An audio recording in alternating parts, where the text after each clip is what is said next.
আজকে একটা বিকেলে স্ন্যাক্স রেসিপি নিয়ে হাজির হয়েছি। এই স্ন্যাক্সটা কিন্তু বেশ ভালো লাগে খেতে।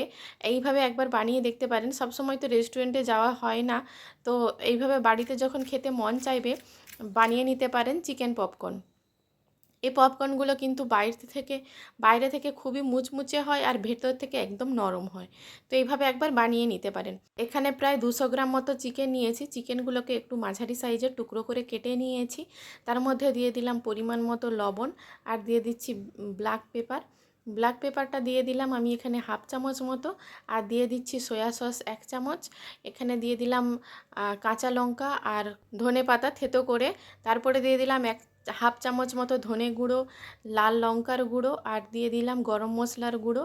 একটা হাফ টুকরো লেবুর রস চেপে রসটা বের করে দিয়ে দিলাম। দিয়ে বেশ ভালোভাবে ম্যারিনেট করে এটাকে রেখে দিতে হবে। আপনারা চাইলে কিন্তু এটাকে যতক্ষণ পর্যন্ত ম্যারিনেট করে রাখতে পারবেন ততক্ষণই বেশ ভালো। আমি এখানে 1 ঘন্টা মতো ম্যারিনেট করে রেখেছিলাম। আপনারা চাইলে এটা সকাল থেকে ম্যারিনেট করে ফ্রিজের মধ্যে রেখে দিতে পারেন, তাহলে কিন্তু খুব ভালো হয়।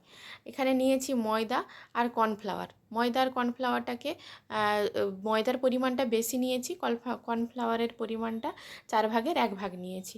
তার মধ্যে এক এক করে সব মশলাগুলো দিয়ে দিলাম। জিরে গুঁড়ো আর গোলমরিচের গুঁড়ো দিয়ে দিলাম, পরিমাণ মতো লবণ, লাল লঙ্কার গুঁড়ো দিয়ে বেশ ভালোভাবে মেখে নিয়েছি। তারপরে ওই যে মাংসটা ম্যারিনেট করে রেখেছিলাম একটা টুকরো করে নিয়ে এইরকম ময়দার মধ্যে কোট করে নিতে হবে।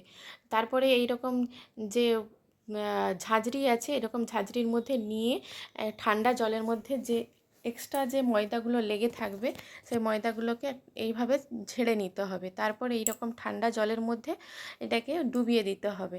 কিছুক্ষণ ডুবিয়ে রাখার পর তারপরে কিন্তু আবারও ওই একই প্রসেসে ওই চিকেনের টুকরোগুলোকে দিয়ে আবারও ময়দার মধ্যে কোট করে নিতে হবে।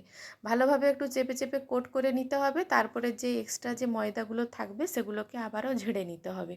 তাহলেই কিন্তু একদম রেডি হয়ে যাবে। সবসময় চিকেন পকোড়া না খেয়ে এইরকম একবার চিকেনের রেসিপি বানিয়ে দেখতে পারেন। এই চিকেন পপকর্নগুলো কিন্তু খেতে দারুণ হয়। দেখুন, এগুলো দেখতে পুরো দোকানের রেস্টুরেন্টের মতোই লাগছে কিনা।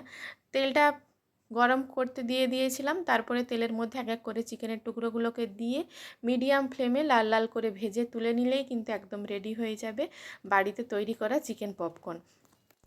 বাইরে বৃষ্টি হচ্ছে আর এইভাবে কিন্তু চিকেন পপকর্ন খেতে খুবই মজা লাগে। একবার বানিয়ে দেখুন। আশা করছি আপনাদেরও রেসিপিটা ভালো লাগবে। রেসিপিটা যদি ভালো লেগে থাকে তাহলে আমার চ্যানেলটি যারা এখনও পর্যন্ত সাবস্ক্রাইব করেননি সাবস্ক্রাইব করে পাশে থাকবেন। আওয়াজটা শুনে বুঝতে পারছেন কতটা খাস্তা হয়েছে। এটা একদম ওপর থেকে খাস্তা আর ভেতর থেকে একদম চিকেনে ঠাসা। তো এইভাবে একবার চিকেন পপকর্ন বানিয়ে নিন। বানানো একদমই সহজ, কিন্তু খেতে অপূর্ব হয়।